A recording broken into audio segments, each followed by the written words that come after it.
Not every floor in this building can be accessed by the elevator. But that night, exactly at 1:13 a.m., a button that wasn't supposed to exist lit up on its own. For Fahry, a freshman staying late to finish her assignment, it seemed like a glitch, but she didn't know. Once you touch the 13th floor, you can never come back the same.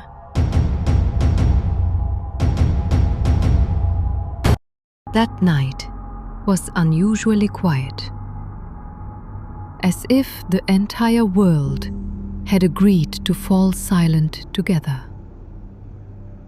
Rain fell gently against the tall windows of the old dormitory building standing at the edge of campus. Flickers of light from the street lamps occasionally reflected in puddles on the ground, casting strange shifting shadows across the corridor floors. Fahry stepped into the lobby slowly, wearing a worn-out grey hoodie. A backpack full of books hung from one shoulder, and his face showed clear signs of fatigue. The digital clock in the corner read 12:47 a.m. It wasn't his first time coming home late from the study hall, but tonight felt different. The air was cold, not just from the weather, but as if something unseen moved through the silence, chilling everything it touched. The lobby hallway was empty. The echo of his footsteps mingled with the soft patter of rain and the faint buzzing of flickering fluorescent lights overhead. Fahry stood before the elevator and pressed the upward button. A soft red glow lit up beneath his finger. He waited quietly, letting out a small yawn. Moments later, the elevator doors opened with a screech of old metal. It was empty inside, filled with the damp smell of old steel and wet carpet. Fahry stepped in and pressed the button for the 14th floor. The doors slowly closed, and the elevator began to rise. As he watched the digital floor panel above the doors, his eyes narrowed. The numbers appeared one by one, without anything unusual at first. 2, 3, 4. But then it changed. 13. Fahry froze. His eyes locked on that number. This building didn't have a 13th floor. She knew that for a fact.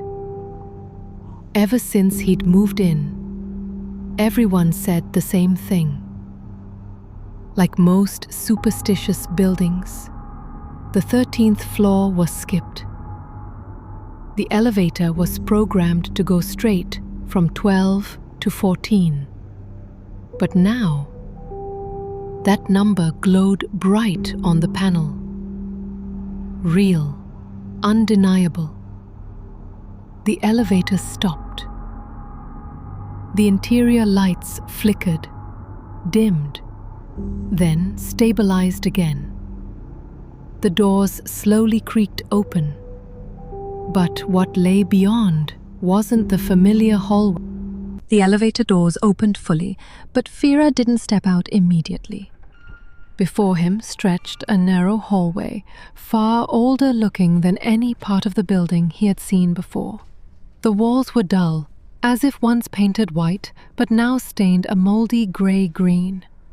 The ceiling lights glowed faintly, Only a few still worked, casting a flickering yellow hue that trembled with each breath of air. The corridor was silent, too silent. Fahry slowly stepped forward, his muscles tense, his senses sharpened. He looked left and right. No room numbers, no direction signs, no hum of air conditioning, no footsteps, no sound at all. He turned back. The elevator doors were still open, but just as he stepped closer, they slid shut, soundlessly, and the light inside went completely dark. The panel vanished. No buttons, no floor display, just a blank door, as if the elevator had never existed. "Hello?" Fahry called out, voice soft and shaky. No response, but he felt something, like something was listening. He continued down the hallway, his footsteps barely making a sound on the worn-out carpet. On one side, he spotted an old wooden door, no handle, just a flat panel embedded into the wall. Curiosity clashed with fear in his chest. Suddenly, a faint sound, like something sliding across the floor, came from the far end of the corridor. Fahry froze. His breath caught. He stared down the hall, but nothing moved. Only a shadow that seemed to shift slightly. He stepped back. The floor beneath his feet groaned with a cruck, like something pressed against it from below. Fahry's eyes widened. He turned and ran toward the elevator. But when he reached the spot, there was no elevator, no doors, no seams. Just an unbroken wall, as if the hallway had never had an elevator in the first place. Panic surged. She knocked against the wall, pushed along its surface, trying to find anything that gave way. Nothing responded. No vibration, no change, just a heavy, suffocating silence. A chill breeze suddenly blew from behind him. She turned quickly, and for a second he saw it, a tall shadow standing motionless at the end of the hall. But when he blinked, it was gone. Only the same endless corridor remained. Fahry began to understand. She was no longer in the same reality she had known. Fahry stood frozen in the silent hallway. His heart bounded wildly, his chest tight as though the air itself had grown heavier. He stared down the corridor, trying to calm his mind. But fear crept in steadily, wrapping his thoughts like a thick fog suffocating reason. Then she heard it. Knock, knock, knock. The sound was faint and distant, like someone tapping from inside the wall.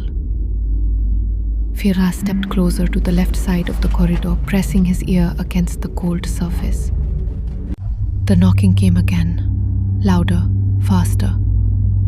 Knock, knock, knock, knock. It pulsed in rhythm with his own frenzied heartbeat.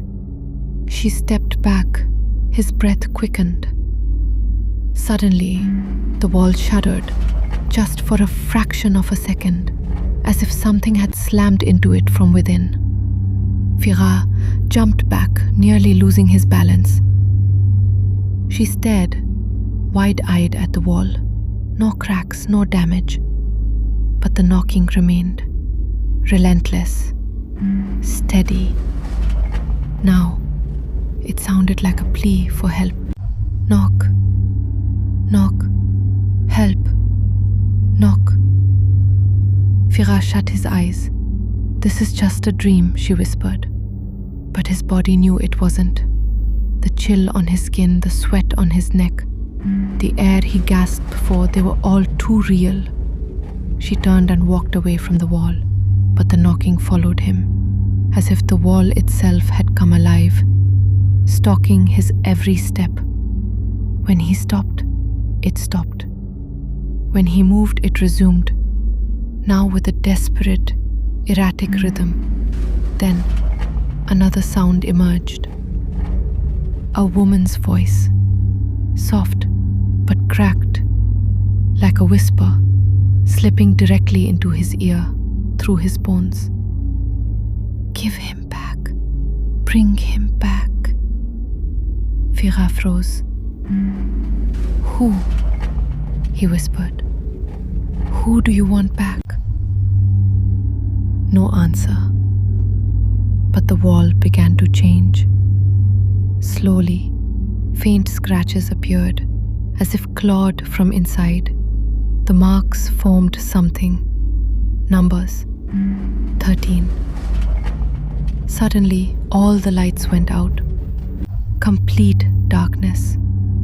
Fahry stood motionless. In the silence, he heard tiny footsteps, childlike, fast, running, toward him. Thud, thud, thud. The footsteps stopped right in front of him, and a small voice whispered, "Don't go." Fahry stood frozen in the silent hallway. His heart pounded wildly, his chest tight as though the air itself had grown heavier. He stared down the corridor, trying to calm his mind. But fear crept in steadily, wrapping his thoughts like a thick fog suffocating reason. Then she heard it. Knock, knock, knock. The sound was faint and distant, like someone tapping from inside the wall. Fahry stepped closer to the left side of the corridor, pressing his ear against the cold surface. The knocking came again, louder, faster. Knock, knock, knock, knock. It pulsed in rhythm with his own frenzied heartbeat. She stepped back, his breath quickened. Suddenly, the wall shuddered, just for a fraction of a second, as if something had slammed into it from within. Fahry jumped back, nearly losing his balance. She stared, wide-eyed at the wall. No cracks, no damage. But the knocking remained, relentless, steady. Now, it sounded like a plea for help. Knock, knock, help, knock. Fahry shut his eyes. "This is just a dream," she whispered. But his body knew it wasn't. The chill on his skin, the sweat on his neck, the air he gasped for, they were all too real. She turned and walked away from the wall, but the knocking followed him, as if the wall itself had come alive, stalking his every step. When he stopped, it stopped. When he moved, it resumed, now with a desperate, erratic rhythm. Then another sound emerged. A woman's voice, soft but cracked, like a whisper, slipping directly into his ear, through his bones. "Give him back. Bring him back." Fahry froze. "Who?" he whispered. "Who do you want back?" No answer. But the wall began to change. Slowly, faint scratches appeared, as if clawed from inside. The marks formed something. Numbers. 13. Suddenly, all the lights went out. Complete darkness. Fahry stood motionless. In the silence, he heard tiny footsteps, childlike, fast, running, toward him. Thud, thud, thud. The footsteps stopped right in front of him, and a small voice whispered, "Don't go." Fahry stood still in front of the elevator, which had closed on its own again. There were no buttons to press, no floor indicator. The elevator walls were cold, and the overhead light began to flicker softly. Then a gentle sound came from his pocket.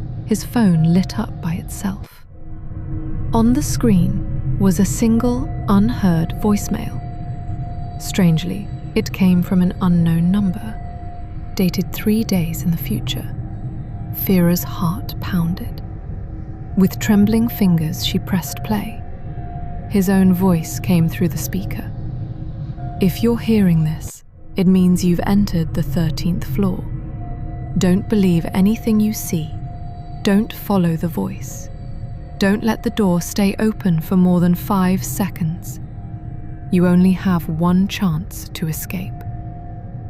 The message ended. Fahry gripped the phone tightly. She wanted to believe this was just a nightmare or a cruel prank, but everything felt too real.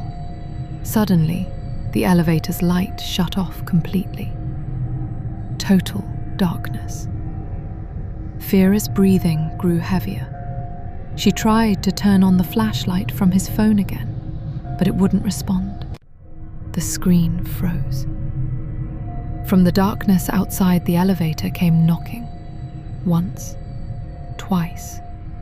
Then a voice called his name, with a tone eerily similar to his mother's. "Fahry. Open the door, honey. Mommy's cold out here." Fahry froze. His mother had died 3 years ago. The knocking turned into banging. Something, or someone, was trying to force its way in.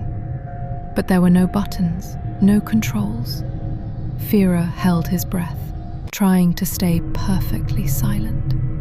Suddenly, the elevator started moving again, but downward.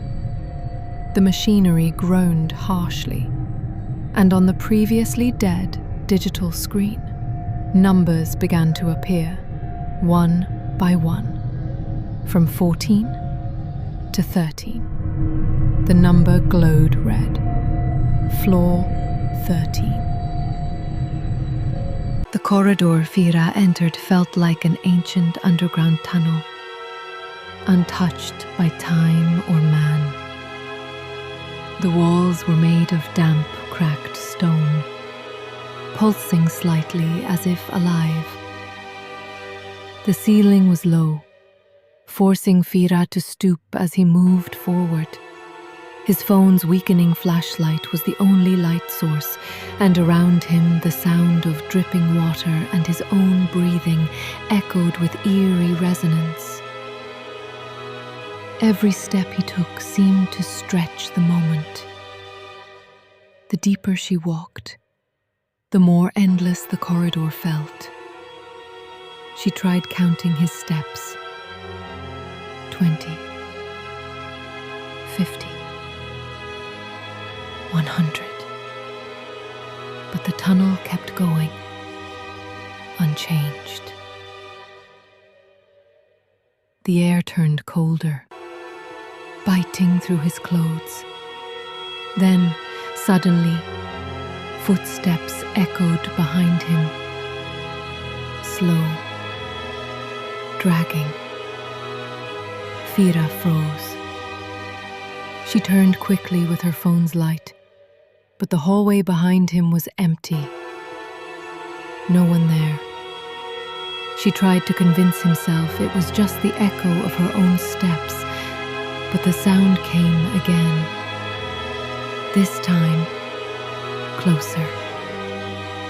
Then, the whisper returned. But it wasn't inside her head this time. It was coming from the tunnel itself. "You shouldn't be here, Fahry." The voice flowed from the walls, from the floor, from the air. It spoke his name, and Fahry felt as though this place knew him better than she knew himself. She began walking faster, then jogging. But the footsteps behind him quickened too. His breath turned sharp.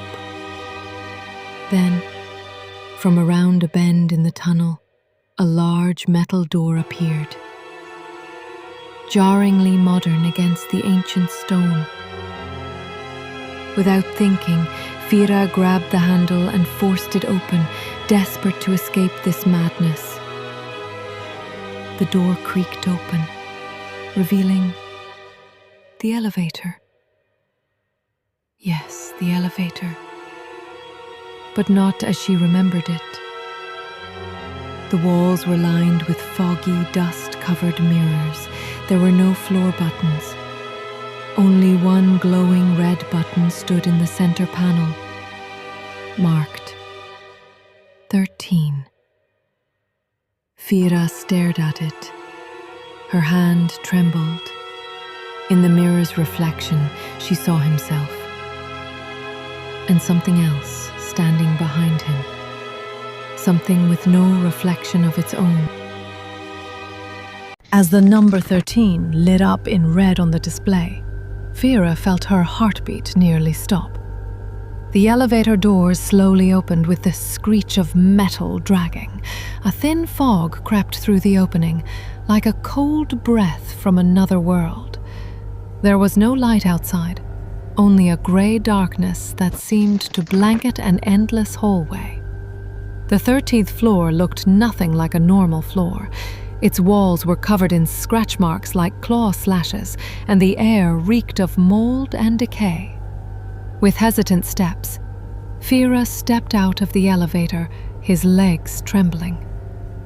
The floor felt damp, and every step he took left a footprint that slowly faded, as if absorbed by the tiles.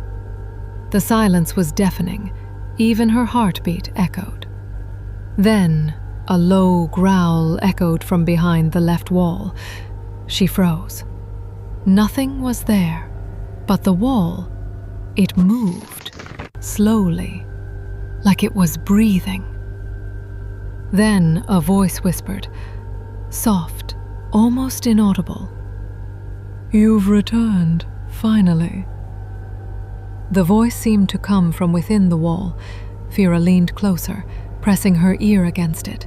She could hear voices, crying, murmurs, and her own voice. "Don't trust the sun. Don't trust yourself."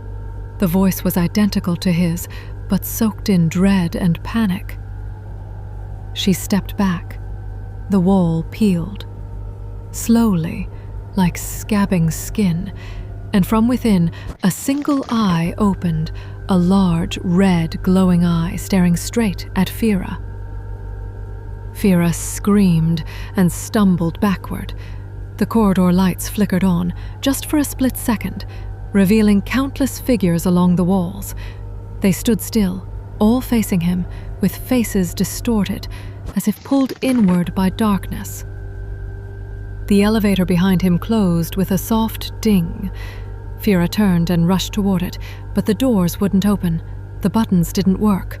She pounded on the door, his hands shaking.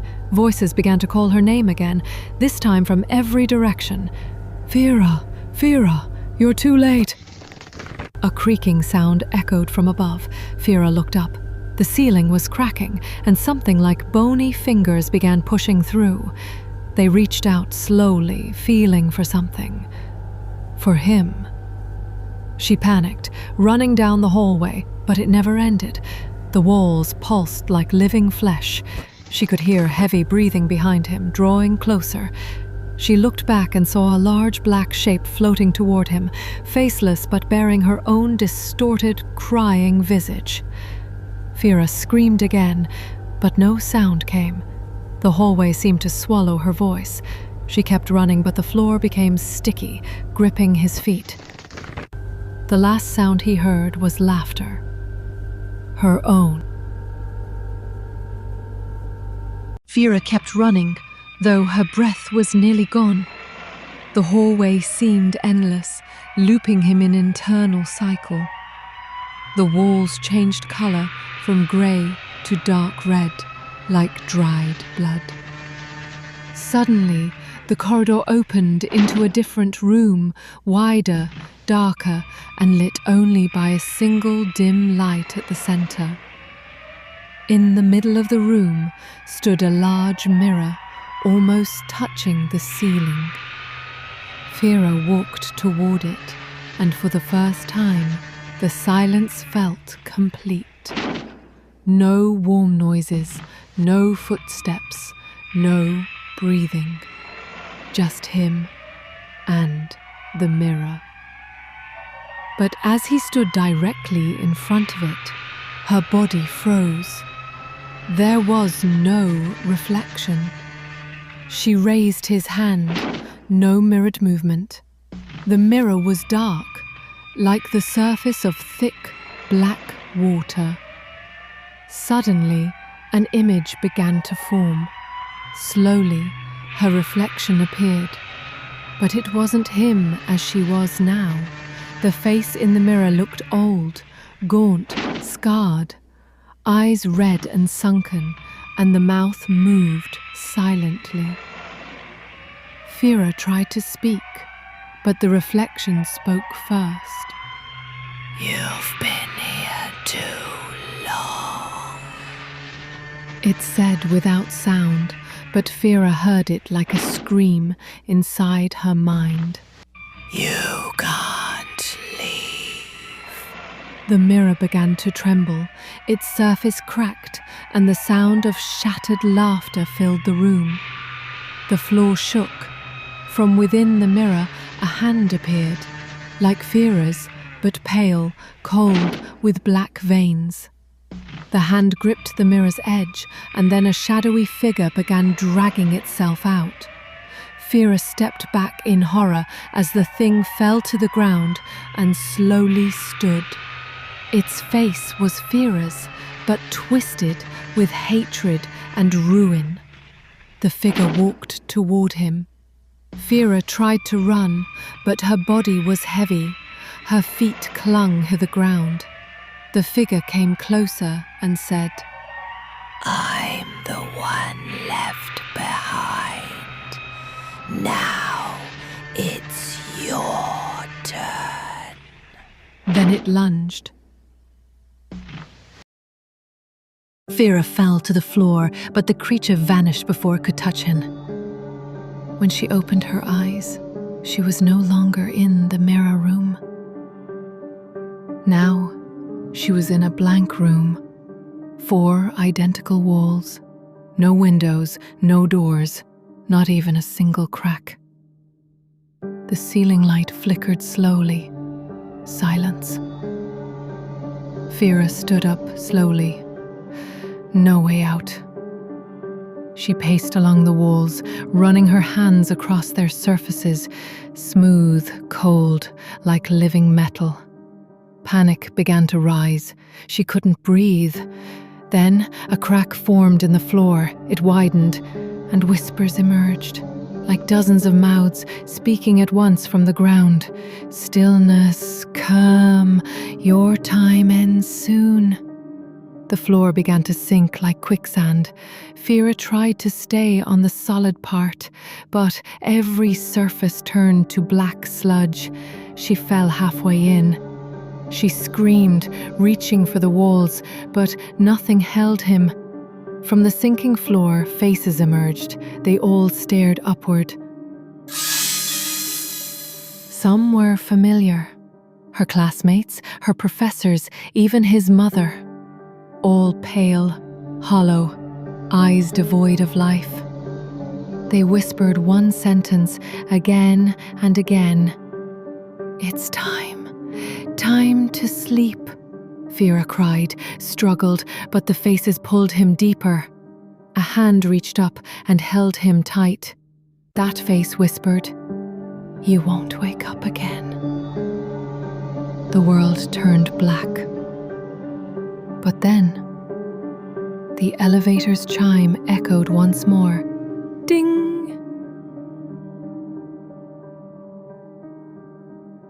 The atmosphere inside the elevator grew increasingly suffocating.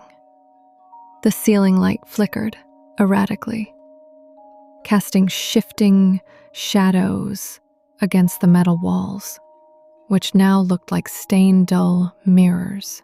Blood from Andy's wound had begun to dry, sticking to his clothes and adding a sharp, metallic scent to the already thick air.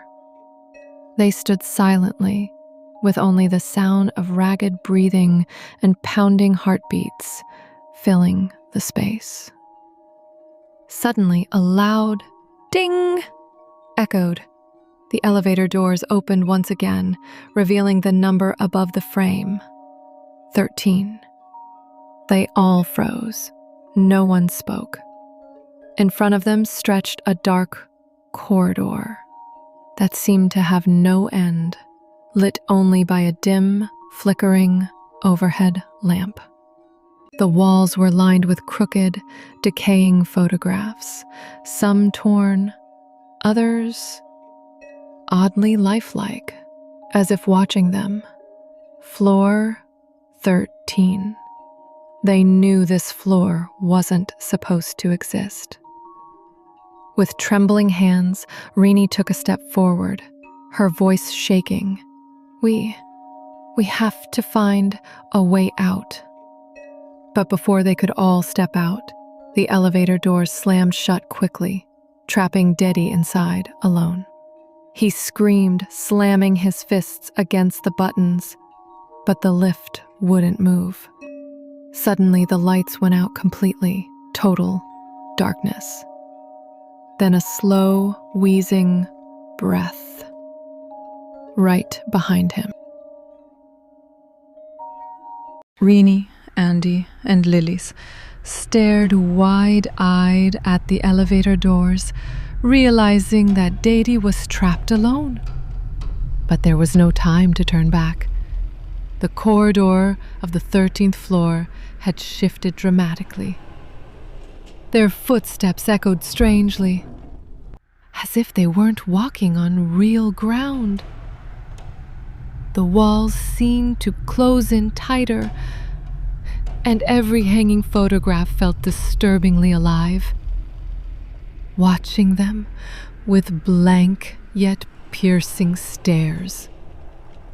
At the end of the hallway, a door creaked open slowly, producing a long, high-pitched screech. They exchanged glances. Lilies cried silently. Rini fought back her panic. Andy, though wounded, was determined to protect them. They approached the open doorway, and beyond it wasn't a room, not a stairwell, but a massive mirror that reflected their images. But in that reflection, their mirrored selves moved slightly out of sync, and then smiled, though they weren't smiling. The reflections began moving closer toward the glass surface. Suddenly, a hand burst out from within the mirror and grabbed Lilies. She screamed in panic, thrashing to escape. Rini and Andy pulled on her body with all their strength, trying to resist the pull from within the mirror. The reflections inside grinned silently. Then Lily's scream shifted into a faint whisper. "He's coming." The hand from the mirror that grabbed Lilith felt as cold as dead steel. Its grip was impossibly strong, nearly dragging her into the glass. Rini and Andy pulled with everything they had, and with one violent tug, they managed to wrench Lilith back. She collapsed on the floor, crying and shaking. But the mirror wasn't done. Its surface began to ripple like disturbed water, and from within, a black figure slowly emerged, tall and gaunt, faceless, its skin charred like burnt coal, and its eyes were nothing but deep, dark holes. They all froze. The creature didn't move. It simply stood behind the mirror's surface as if waiting. But with each second that passed, it came closer, as though the barrier between reflection and reality was thinning. Rini grabbed Lilith's arm and whispered, "We have to go, now." They sprinted down the corridor, which seemed to twist and shift with every step. This place was alive, misleading them, reshaping itself. Suddenly, a familiar sound echoed behind them. Ding! And the elevator doors opened once more.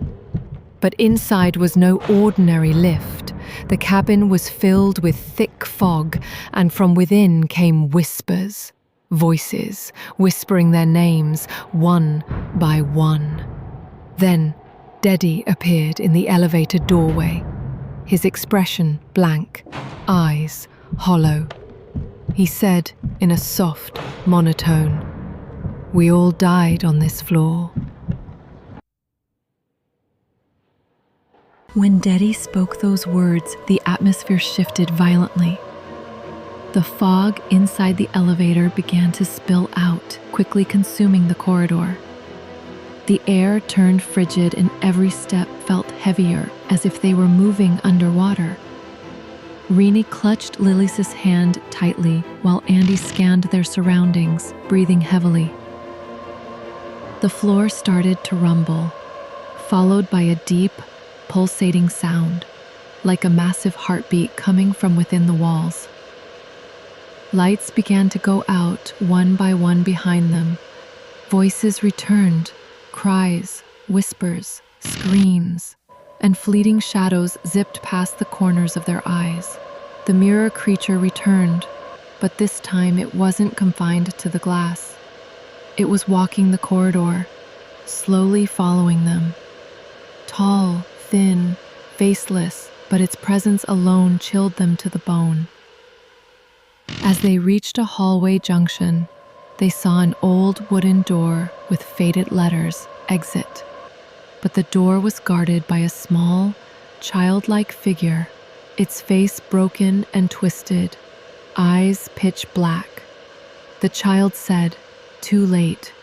You've been chosen." Its voice echoed with unnatural tones. Rini tried to respond, but her voice caught in her throat.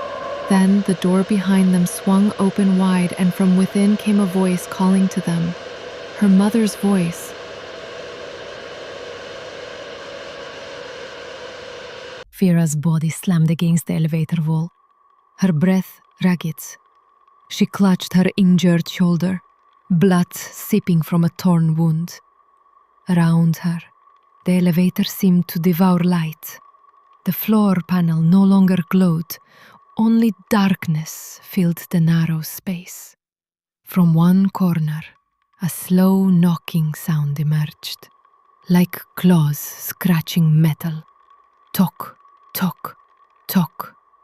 The sound was rhythmic, like the breath of something not from this world. Fira looked around in panic. She pressed the emergency button. No response.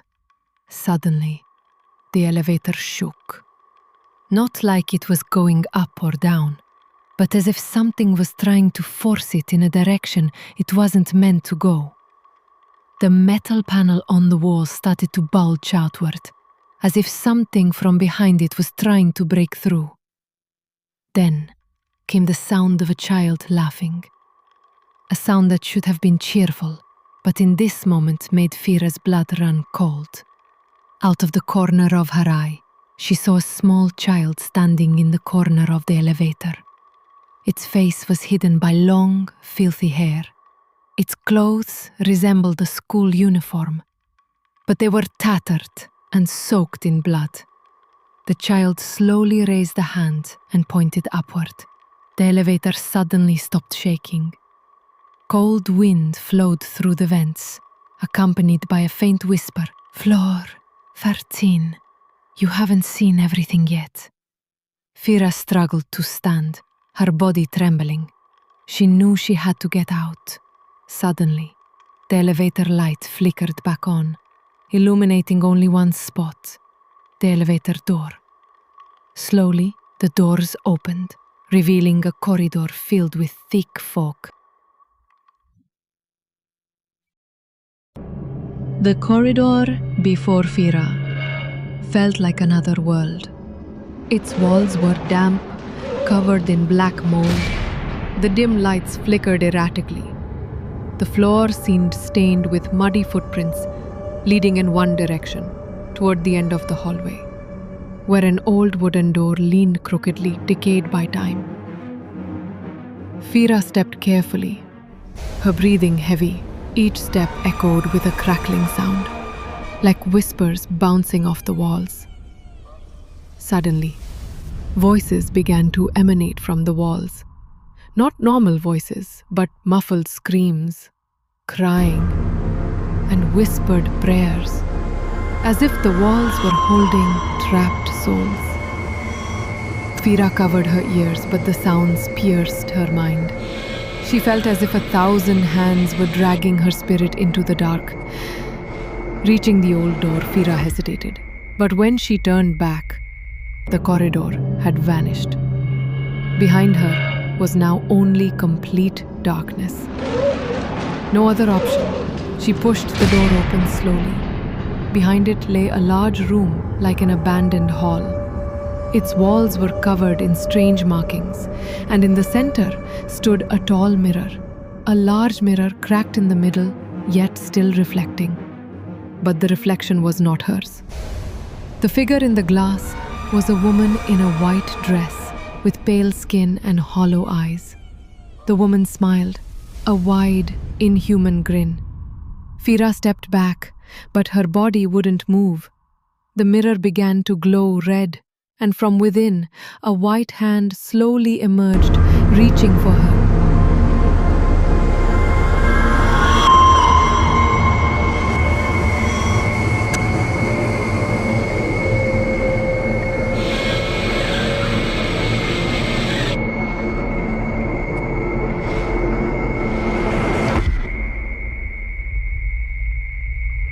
Thank you for watching until the end.